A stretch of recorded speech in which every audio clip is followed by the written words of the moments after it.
Hey, you guys. I'm so excited. Welcome to today's reading. Thank you so much for joining me. The energy has shifted. The energy has shifted.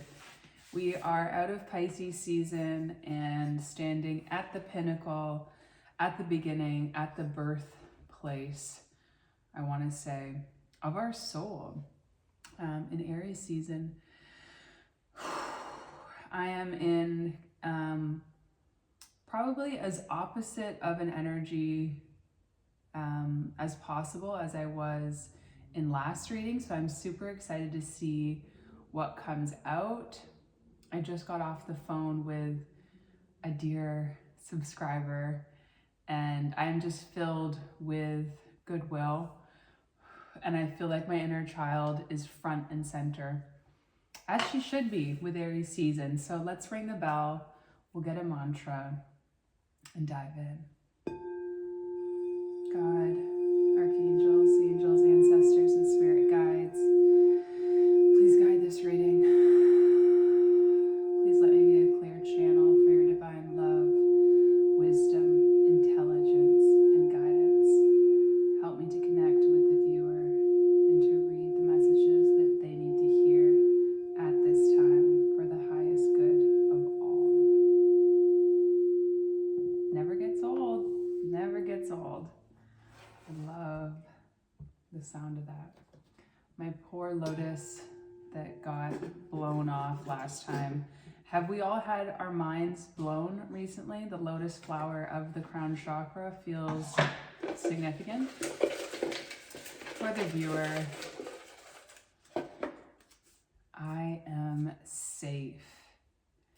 And I want to say you are safe because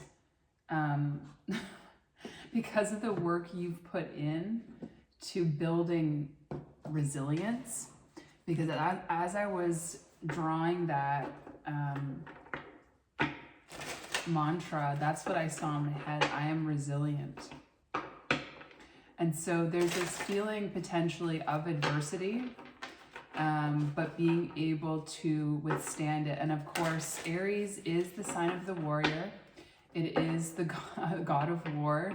It is ruled by Mars, but it is also one of the most auspicious signs. So there's a lot of duality there, a lot of complexity, but this month you could definitely be experiencing heated, passionate discussions and themes. So resilience is necessary. For the viewer, please, Spirit, I am safe. Holy smokes. We have the 10 of Pentacles and the Empress and the King of Cups and the Princess of Cups and the 9 of Swords with the Ace of Wands. That feels like being safe at home. And I'm laughing because, yeah, it resonates. This is also the card of Mercury and Virgo. And I'm hearing being able to speak from a clean place. Lord of Wealth. Yeah, so there's something, I'm hearing garnered abundance. But there's something I'm seeing like there being a regalness to the way you are able to articulate yourself. It's something about like, I hope I'm reading your energy and not just my own, but it's one and the same, I guess. It's like not allowing yourself to be, what's that expression? Like,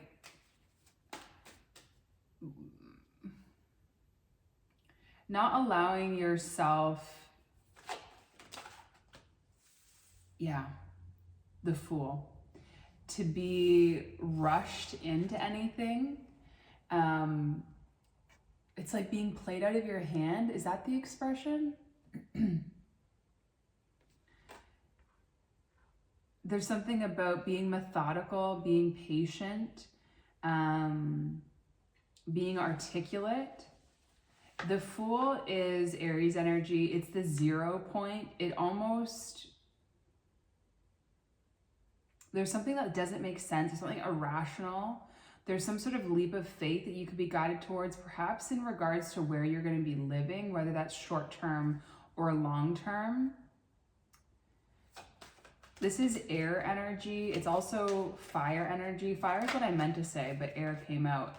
Well, there's air energy. We now have justice. These are on the same axis, but they are opposites. So yeah, there could definitely be some intellectual conflicts I'm hearing. There could be opportunities for you to express yourself. I'm hearing misguided attempts.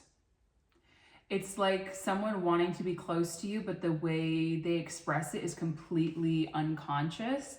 And so what they actually do is either push you away or literally move away from you. And I'm seeing the Six of Pentacles, which is equal give and take. So it's just that permission slip to go where you feel safe, to do what you need to do in order to feel safe, and then to act from that place. Yeah, 2 major arcana, holy smokes. The Ace of Swords literally launching out of the deck. So yeah, just further confirmation. It's time for you to express your truth. No holds barred, which almost feels like the opposite of what I was just saying.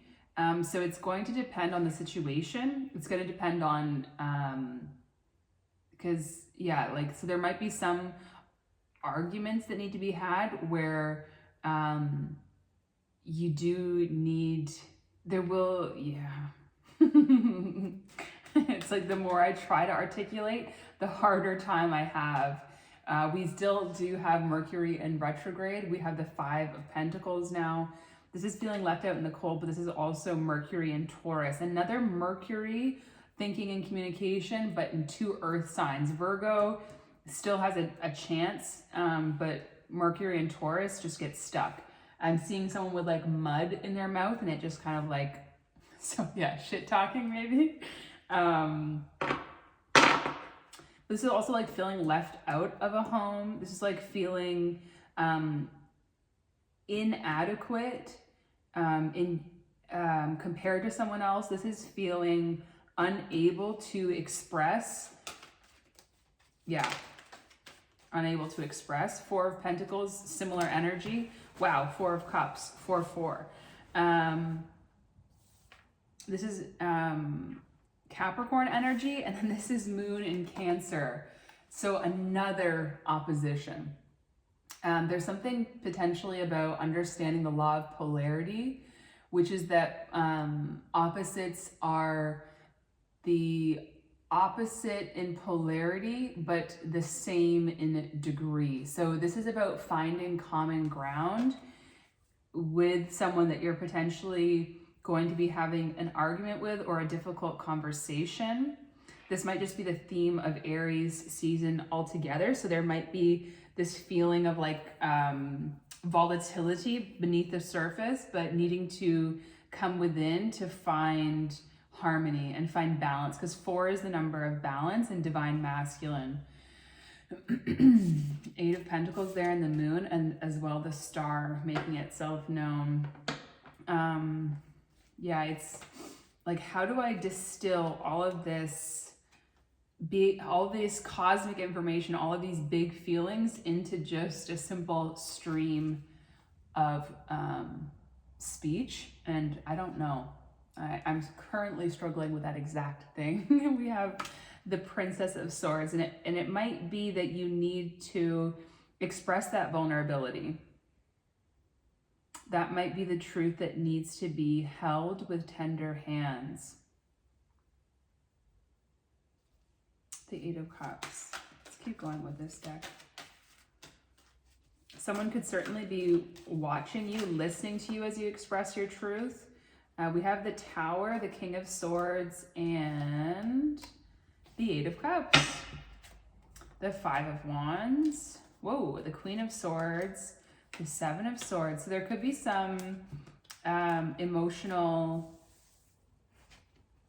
I'm getting emotional distancing that was taught, that was passed down, because we have all the swords here.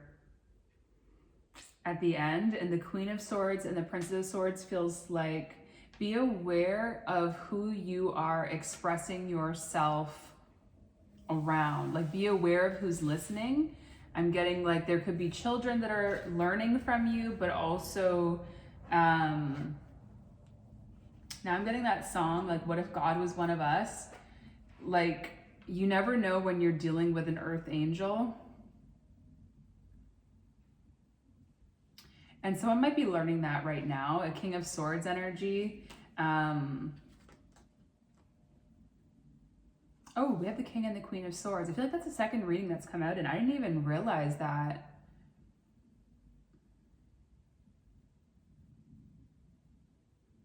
Aquarius and Capricorn energy with Mars. There could be a King of Swords that's going to be expressing their truth or is struggling to express their truth. This could be someone that feels inadequate with the Ten of Pentacles and the Five of Pentacles. It's this feeling of comparison, this feeling of lack. And I'm hearing lacking in virtue. The star on the King of Swords, he's got like a pentacle, no, a pentagram on his third eye. There's something about this individual learning how to integrate all of the elements. It's like there's a level of mastery in this person, and yet their actions might be just the opposite with the Fool and the Four of Pentacles. It's like all of their spiritual knowledge that they've accumulated through lifetimes, it falls away in the face of your light. It's something about you making them feel like a kid again. And that is beautiful because they feel free, which is not typical for Saturn individuals. And yet, because of that freedom, because of its newness, there's like a lessened capacity for bravery, I'm getting. But Aries energy and Capricorn energy, those are both cardinal signs. So there's a real pushing forward, but it can be quite cold. It can be quite distant, especially with the Four of Pentacles.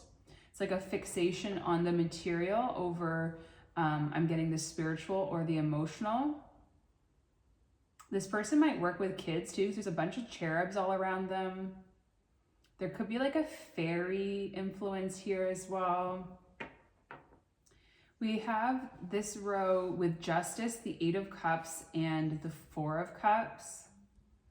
So there's something, it's like it would be right for you to walk away from someone, like that would be justice. It's like I'm getting this energy of a masculine saying like, I wouldn't blame you if you want to walk away, but, which now that I'm saying that kind of sounds like a masculine and toxic feminine energy. And there's the Five of Wands, which can be the card of conflict. Yeah, it's almost like the Queen of Swords, the feminine energy here with the Seven of Swords, with the, it just feels like emotional distancing or avoidance, which feels like masculine energy. It's something about the Queen of Swords being more adept in the sword suit than the King of Swords. Even though he should be the master of communication of the sword sign because he is the king. There's something about being stuck in Prince energy due to these fears of abandonment. And so, yeah, it's like what would if pure wind energy can't like, yeah, there's something about the fear of abandonment and that preventing full gestational growth, I'm hearing. There could definitely be some shocking information or shocking forward movement from this King of Swords with the Tower, the Fool, the Chariot, more cardinal energy, Cancer energy now. Feels like the healing salve for, wow, there's a Two of Wands and the Knight of Pentacles. So we have the Mars in, wow, and then the Magician. Mars in Aries, which can be hot-headed. It can be very passionate. It can be a decision. There's a need for patience. I'm hearing strategy. But this can be, this can be impulsive. I'm also noticing the nails on this person's hands in the Two of Wands. They're called club nails. It's when, it can be an indicator of lung cancer. Lungs are related to grief in Chinese medicine. So this King of Swords, like I was saying, those fears of abandonment could be like very real, and they could be inherited from past lives of having lost their loved ones. I'm even getting them being at the hands or being the cause of losing their own loved ones, but also being the perpetrator in past lives, potentially, like causing or allowing other people to have lost their loved ones. But this again feels like that, like immaturity or impulsivity that this person feels when they are in proximity to you or in comparison to you, whether this be in their own mind or truly an objective. This is Lord of Dominion. Gosh, that feels dark, doesn't it? Yeah, and how I'm like holding my wrists right now, it's like the shackles. And that's Saturn energy. Saturn energy limits and restricts. So it's like this person is removing their own shackles with the Tower and the Chariot and the Two of Wands. It's like, I'm breaking free, soaring, flying. I forget how it goes. I think that's High School Musical. I'm breaking free. And there's something about the feminine with the Queen of Swords, wow, and the Ace of Pentacles, Nine of Pentacles, Three of Pentacles, Four of Wands. The feminine gets the Magician. So again, I was saying there's something skilled about this feminine energy and expressing herself, and then the Magician comes out. It's like, he doesn't get much more powerful than that. We have the Fool and the Magician, so sequential major arcana. It's something about the way this feminine expresses themselves, helping the masculine to be able to, break free. And the feminine working in the material. Walking away. I'm hearing something about avarice. I know I forget what that means. Averice, avarice. It's something about being virtuous, something about being clean. She's the one with the Four of Cups though. But it's like she's doing the rejecting. She's the one walking away. She's the one knowing her value. That's why it's so clean. This could be like literally clean. Could be Virgo energy, spring cleaning energy. But it feels more like being guided by one's own principles and virtues. Being sentient. Yeah, being able and discerning. With the Five of Swords. There's some more in here that want to come out still. The Knight of Cups, the Ace of Cups. Wow.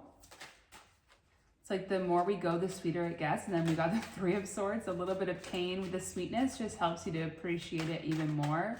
It's like when something's sour and sweet versus just sweet. I prefer the sour outside to the sweet inside.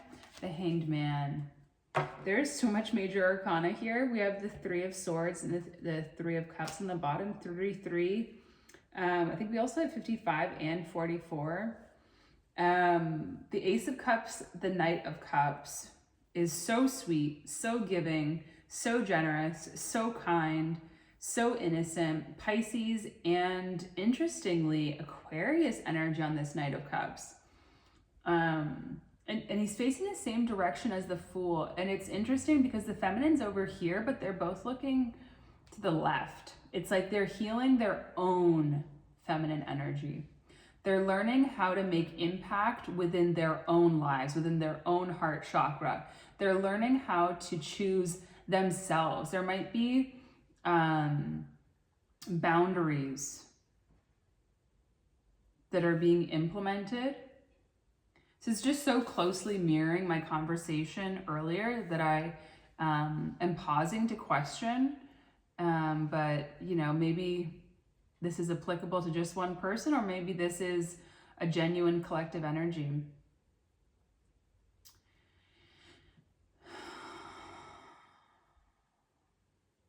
The Knight of Pentacles, the Three of Swords, the Magician, and the Hanged Man. On the feminine side, which is actually on the right-hand side of this reading, which feels like the mask, like the nuance is nuancing.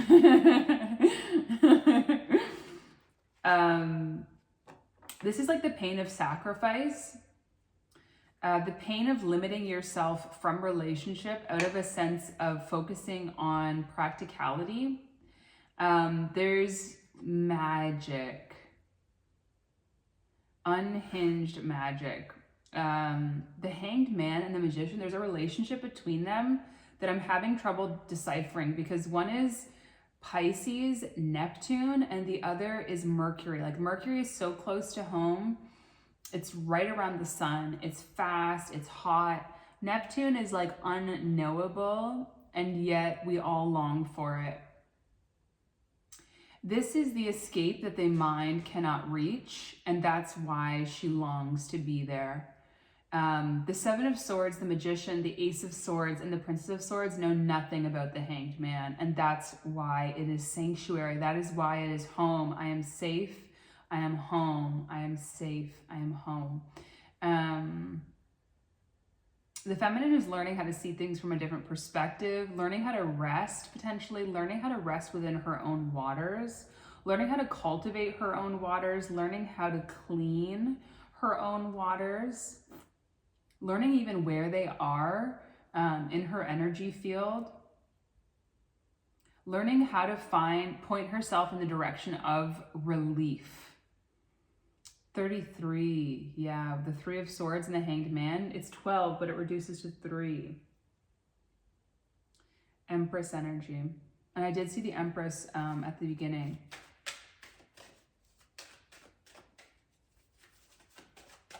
I'm hearing something about self-mastery being the key home. Wow, and then the sun flies out.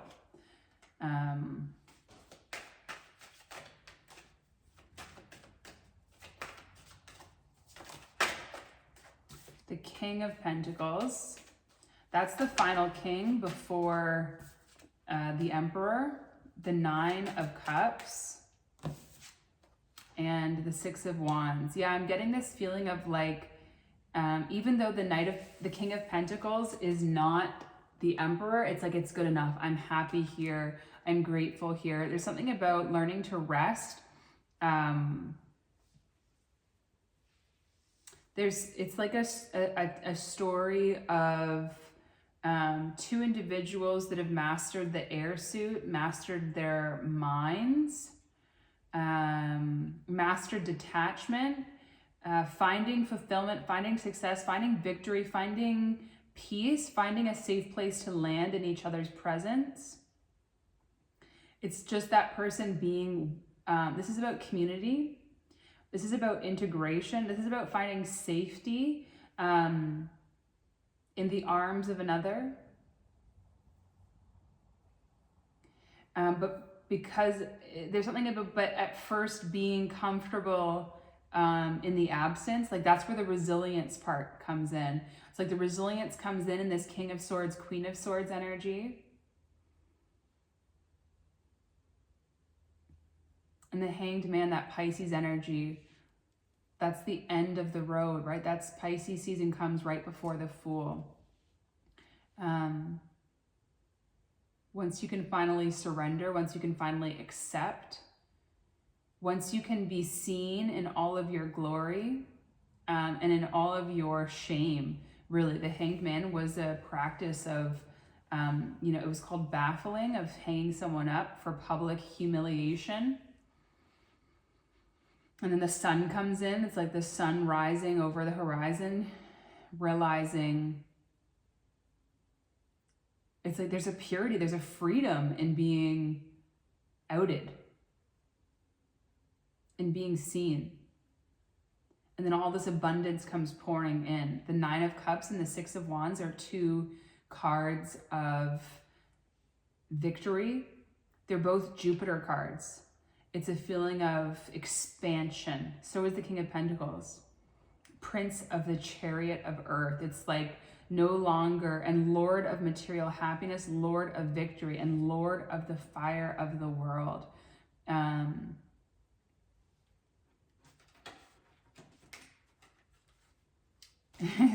Honestly, I have no words for that.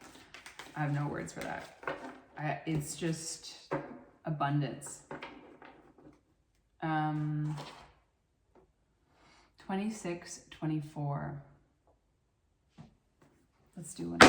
Sorry about that. One of these. For the viewer, I might get 3. Like I mentioned, I do offer personal readings. The prices will be going up soon. The snow is almost all melted here, so that means I'm gonna just keep getting steadily busier. There's the sword and the lever.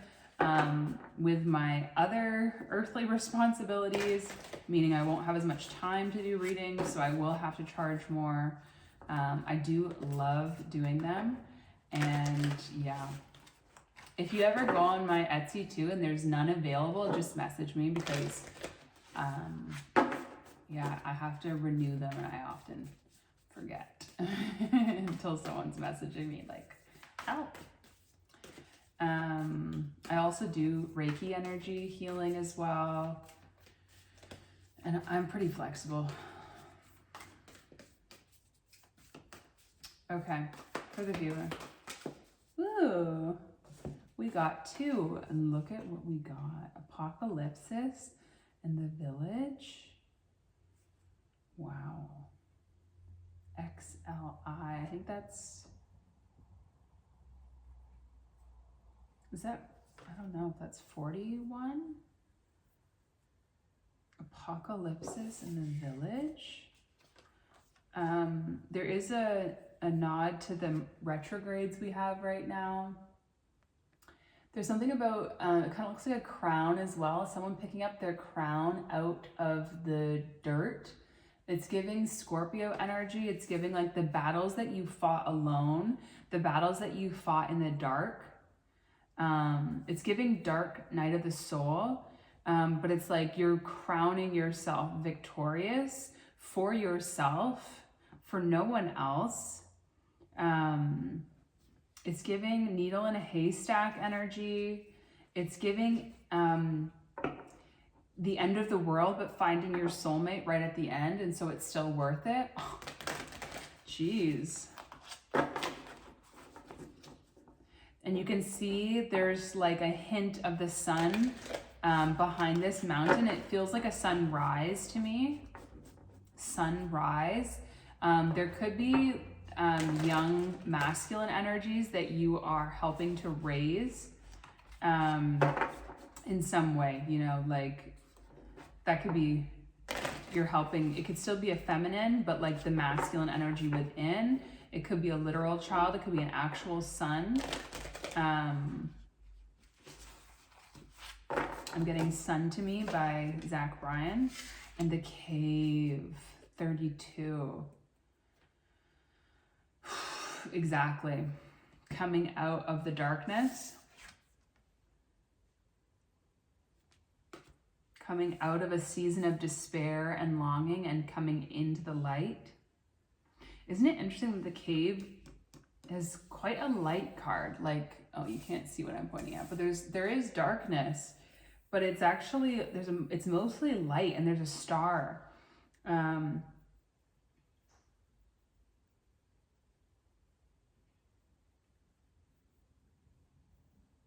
I don't know, there's something in that card that makes me want to just look and look and look at it.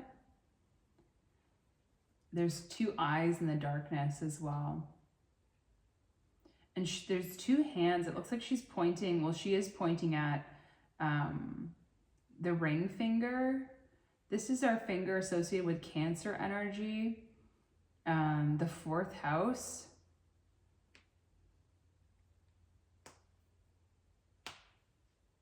I'm hearing like being married to your past.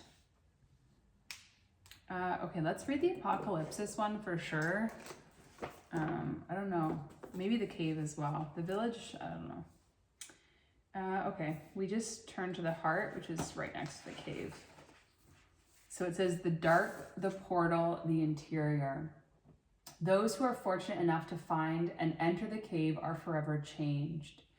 It is a place of potent power, acting both as a portal to another realm and a space for sacred ritual and initiation.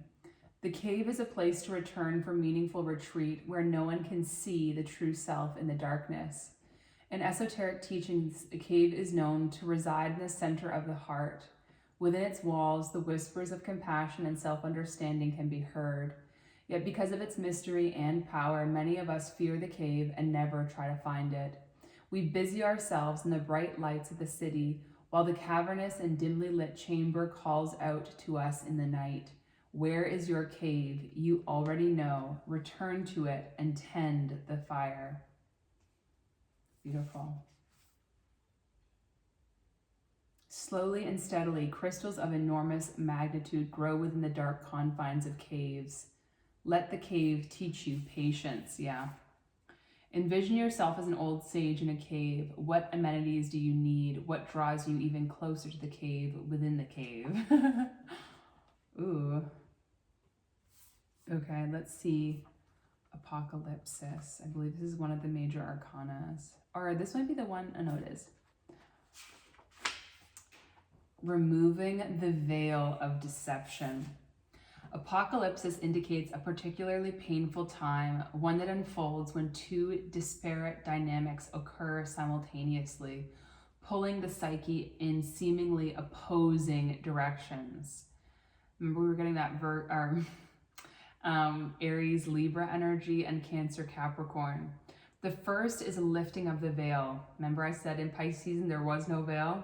This means truths that have been kept in the dark are revealed, seen, and unearthed. Ace of Swords and the Sun and 333 on the clock. No matter how relieving it is to witness them come into the light, an element of despair and grief, remember the nails, follows. The second dynamic is the regeneration that comes from the wreckage of the revealed truth. The old narrative breaks, tower, and a new story forms. Apocalypsis energy is similar to a forest fire's devastation for the sake of regeneration. The veil lifts and we see who and what has been hiding. From the nakedness of the truth, a child is born. Have faith in the process. Hold on to your center. That is the only way. All kinds of things will be revealed during a time of apocalypsis. Big global lies to little white ones that lace the bedroom sheets. Brace yourself for the horse of truth to storm your every field. This card has a strong relationship to Alethea. We didn't get that one.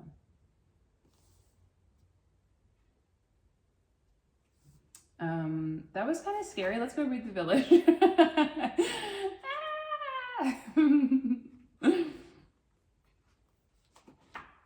This is when you need community. That's when the village finally calls to me because, yeah, I struggle with some hyper independence. Oh, and there's that 144 that's been following me around. Okay. The hometown, the family, the tribe. The village presents us with a conundrum. On one hand, it's the place that feels most like home, the place to which you can always return. Nostalgia and comfort draws us back. On the other hand, it is the very place you must leave in order to grow. Exactly. Around the village, an unspoken boundary exists, one most villagers do not want you to cross. Though some support your leaving, still you hear whispers of doubt as you venture beyond its borders, leaving them behind. The energy of the village is present anytime we feel restricted by a certain group, community, family, place, or ideology. It may have served us in the past, yet staying within its parameters will never satiate our thirst for life. Thank the village for all it has provided, knowing you will someday return. For now, the world awaits. The village moves with you as it is more of a mindset than a physical place. Returning to the village is as important as leaving it. It can be thought of as a completion or an integration of what you learned out in the wild. Yeah. So yeah, this retrograde could be getting you to re-examine something about the place you live, something about the way you've expressed yourself to a certain friend or family members in the past. Could be forcing you to slow down, reintegrate. I don't have the patience for another oracle because I don't want to read anyone else's words but my own. But I am feeling slightly greedy, so we're just gonna pull some more tarot. Because yeah, I love existing within my own cave. There's the Hanged Man. I am a Cancer, at the very least, a Cancer moon. There's that Queen of Swords again. And this is the final queen before Empresshood. So it's like both the masculine and the feminine being on the precipice of this archetypal greatness. The Empress and the Emperor await. It's something about stepping into the shoes, stepping onto the shoulders of your forefathers, of your parents. This Queen of Swords has a very defined jaw and pointy chin. So there's like a sensitivity here, but there's also like this ability to take it. Is that an expression? Take it on the jaw? I don't know. Take it on the chin? What? It's sounding dirty. And yet she holds, okay, her sword isn't totally upright, but it's pretty close to upright. And it's still enough that a butterfly is perched right on the tip. And I can feel this Tower card wanting to make itself known. There's something about, again, being mindful in the way you express yourself. The Three of Cups is a Mercury placement. This is Mercury in Cancer. So there could be, this is like speaking with the words of your mother. This is speaking in a nurturing way. This is tending to your inner child. This is celebration. This is get-togethers. This is abundance. This is Empress energy. This is like the Eight of Swords totally just ruined the vibe. And it's interesting because it looks like these are the same figure almost, except they have different hair colors, but they're both wearing red here.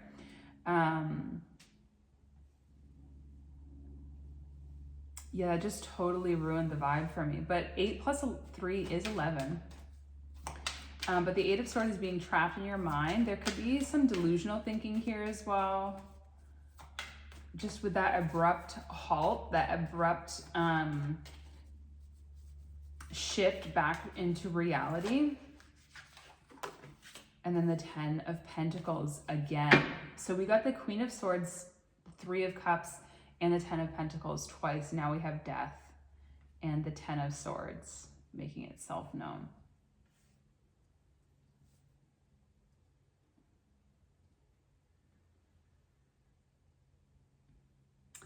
There is something interesting going on in here in this card because this Emperor figure seems to be in the background and he's wearing some sort of blanket, but the imagery looks like Three of Wands. I swear I've seen this tapestry in like one of these cards. I don't know which one. I think it's too small for you to be able to really see it, but maybe if you have this deck, it's the After Tarot. But it almost looks like he's just thrown a blanket over him. I can see grapes on it, so it is part of this imagery. And even the imagery, oh, this card is so dense. There's themes of the Fool here.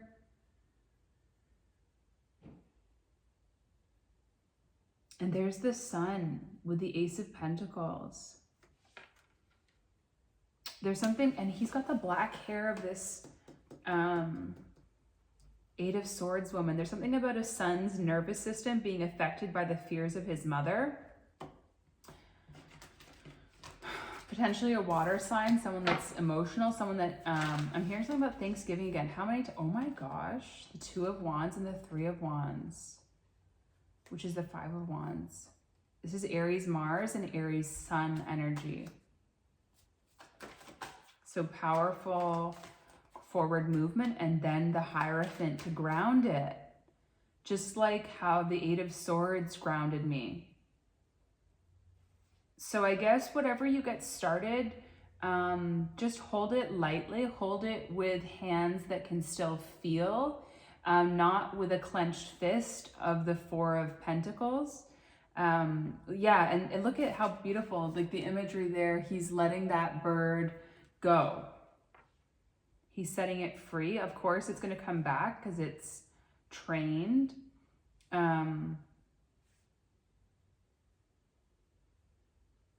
There's something about, yeah, not being overly delusional in your thinking, especially with the retrograde. There's something about like a healthy sense of skepticism versus pessimism that can kind of get you stuck. There's the Mars and Scorpio card, Five of Cups, and then the Five of Pentacles. What is that? The Sun, the Knight of Cups. It's so interesting. It's like this sadness is someone coming towards you, someone offering you something. But this person could be egotistical, avoiding emotions and juggling you, maybe intending on hurting you. I don't know who this person is.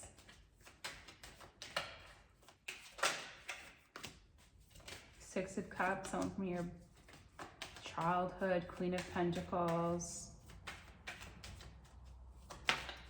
This Queen of Pentacles, I never realized, is looking at her reflection in the Pentacle.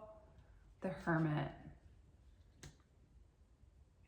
This could be around August, like Leo season, moving into Virgo season. There's the Empress. Something about being self-obsessed here. Someone from your past. I don't know. I feel like I'm getting sidetracked, but I also feel like, yeah, someone that you already left out in the cold. Someone that is maybe seeing you as magic at this time. Sees like you always had some sort of clarity that they needed. There's a falcon again, but this time he's got his little blinders on. Oh, wow. And then there's the King of Swords. And look, he's got that bird on his, I've never realized all these. It's like someone that's been watching you for a long time, finally admitting that they've been watching you, admitting your value, admitting how you've helped them,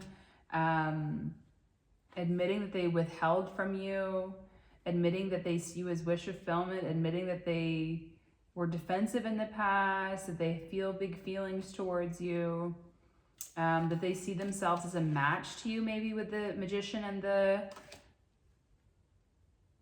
High Priestess. And I'm just noticing how we have the Queen of Pentacles here, and before we got the King of Pentacles. So there's a lot of counterpart energy here. We do have the Hierophant. King of Cups keeps making itself known, but that is my water damage card in this deck, so it's a little skewed. But yeah, that's where I want to end it because I'm hungry, man. That was fun though.